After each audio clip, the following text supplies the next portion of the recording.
Hey, what's up, guys? I'm Veja, your host of Music TO, and we would love to welcome the legendary godfather of electronic dance music, Paul Oakenfold. Welcome. Hello, hello, hello, hello.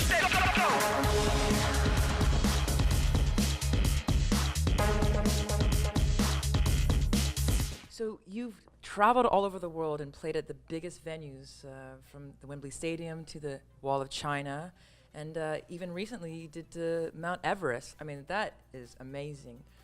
What were those experiences like, especially the one in Mount Everest? I mean, that was truly amazing what you just did.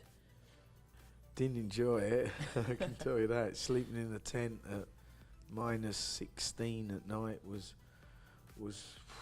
hard, but the outcome Yeah. was amazing because we raised good money, Mm-hmm. we helped, we did something that's never been done, and it was really a sense of achievement for everyone that was involved. Yeah. And that was important, I think. Yeah. No, that's Look. great. I mean, it's a big accomplishment, and you've. Yeah, and it's not just about myself. It was about the team of people Mhm. that we assembled Yeah. to do it, because you got to have humour. You got to see the funny side of a bunch of guys who've never slept in a tent or never hiked, trying to pull off, not just get to base camp, but to pull off an event. Yeah. No one knew if the equipment would work. Yeah. No one knew if we could even make it, to be honest with you. Yeah. You know, it's physically and mentally, it's difficult to get there. What I love about you is that you've always been into giving back to the community, especially within the electronic dance world. And I know that you've done a DJ camp Yeah. for the Los Angeles. I do school, I teach at schools Yeah. for kids. Yeah, I love that you're doing that, and it's important to. They just don't understand a word I say. I'm like, hello, focus. They're like, what did you say? I'm speaking the Queen's English. Does anyone get what I'm talking about, Oh, right? you're Yeah. hilarious. What did you say? Oh my gosh. So how do you feel that dance music has changed from back in the day when you were growing up as a kid to now? And do you feel like technology has Well, changed it dramatically? Yeah, and you're right.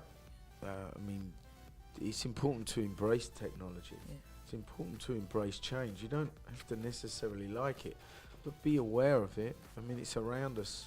Whatever we do in life is around us. Mm-hmm. And for me, I'm not scared of change. I think electronic music, to answer the question, is we started as an underground scene. Of course it came from Detroit, Chicago, New York, we know that. But the British took it, made it their own, as we do with all kinds of music, and we brought it back to the rest of the world. And we are now in this moment where we're celebrating the birth of club culture as it's known today. I mean, we're 30 years in. It's a lot. It's a long time. I mean, 30 years later today, the young generation are still looking at the DJ. They're all facing in the same direction. The only change is they've got a mobile phone in their hands. Yeah. And that came out of London, that came out of Britain, that came out of Europe, and that became global. And where we are now is electronic music is everywhere. Yeah. It dominates the pop charts. Yeah. It's in movies, it's in games, it's on commercials. And DJs have become today's stars. You look at, well, you know, Chainsmokers, Calvin Harris, David Guetta, Avicii, the list goes on and on and on. Yeah. Of today's pop stars or DJs. Yeah. And that's where we are. Yeah. It's an $8 billion industry, is what I've recently discovered, and it's just it's starting to According rise. Forbes is. Yeah. And on that note, actually, I will share this with you. Yeah. And it's wonderful for our industry because it's about time, to be honest here. We as an industry have we don't have our own awards. Really? Yeah, exactly. Yeah, it's just Exactly that. So We're recognised by the Grammys, not really the Brits, which Yeah. is the equivalent of the Grammys in England. You know, best album, best remix, best single. But that's it. Yeah.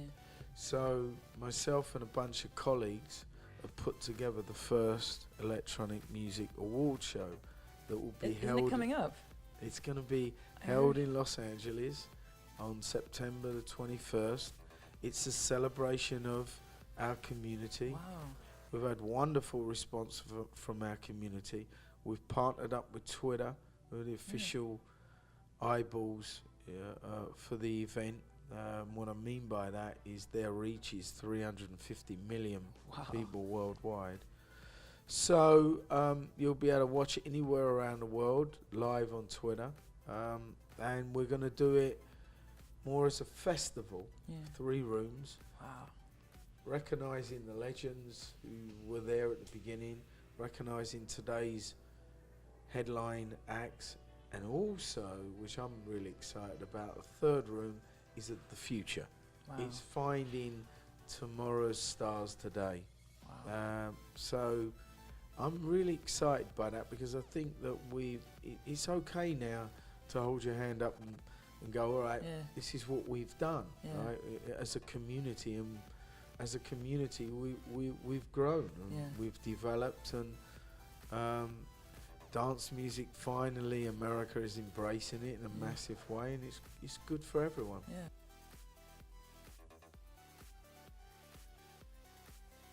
So I heard that when you came to America for the first time, you started scoring films like Swordfish, featuring John Travolta, Halle Berry, to The Matrix Reloaded, and The Planet of the Apes. So what ignited your passion to create innovative music for these films, and what are you currently working on? Growing up in a family of music, and being around film, the challenge appeared, and I'd never scored a film. I'd only wrote a cue once for an English film, which is a scene, and then I got offered this movie, this $90 million movie to score. And you know what? I was like, I don't know if I can do it, to be honest with you. I was like, I don't know if I can. It's so much pressure. It was so much. I'd never done it before. And then I sat there with my dad, and his attitude is go for it. Yeah. And so I did a lot of research, and I went for it, and I came here, and I did it. And then the doors opened, and I started writing cues for Matrix, Born Identity, Collateral. I mean, just kind of Just snowballed. it snowballed, because I was bringing a different sound to picture. I was bringing my sound. I was bringing electronic music. Sometimes I was mixing it with traditional score. Sometimes it was all about a rhythm. And when you're writing to picture, you're dictated by what you see.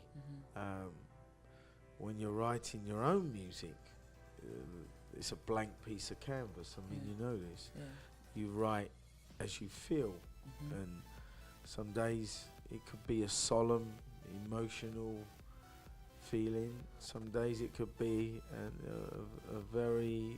a moment where you feel very inspired, and you're up, and you're like, the line that you write is very in your face, and I mean, sounds change.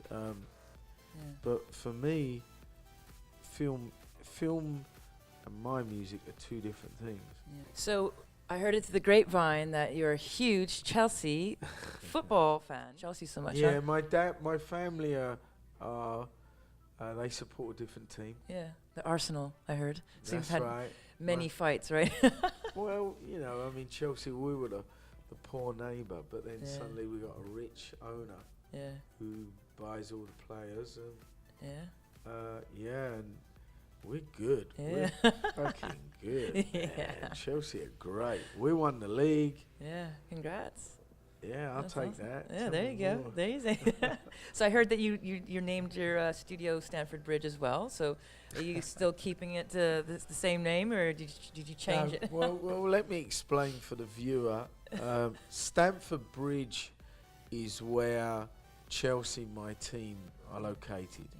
So yeah, I did name my studio Stamford Bridge Recording Studios. Oh, that's yeah. cute.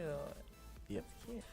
So tell us about your next big tour you're going on. It's in Uh, Ibiza, right? Yeah, so I'm gonna do a pop-up residency in Ibiza. It's a small location, Yeah. invitation only, and what I mean by that is anyone can come. You just have to go on a website and register and come along. I want to try and do. I always play so many big shows. I wanted to try and go back and play small, really small rooms where I can touch people and feel like we're this close. Yeah. Intimate. Very intimate. So the idea is with this pop-up residency to invite colleagues who inspired me to come along and play alongside, to invite people from around the world who grew up through these 30 years. It's not in a traditional nightclub, it's in a hotel. Wow. It's in the first boutique hotel from the 70s called Pikes, where George Michael, Sade, Freddie Mercury, all these people used to go. So it's got a lot of history. Yeah. And enjoy ourselves. Yeah. You know, it's a good moment for the electronic community. And I'm still going to do my big shows, but where I am at the moment is I like to hang out. I like to be a part of something, and this is what we're going to do with this pop-up. Yeah. So, Paul, what is the best piece of advice you can give aspiring artists and DJs who want to break into the electronic dance music industry? I think, and I say this at the college that I go to and share information with, is it's about you. You know, I don't think you should worry about anyone else. Don't worry what anyone else is doing. Focus on yourself. Become the best at what you want to do, whatever that is in life. And your time will come. If you are really good at what you do, you will shine. You don't need to follow anyone else's path. Just do what you want to do and become the best at it, and your time will come. That's beautiful. You heard it here, guys, with Paul Oakenfold on Music Totally Obsessed. Thank you so much, Paul, for coming and enjoying this wonderful moment with us.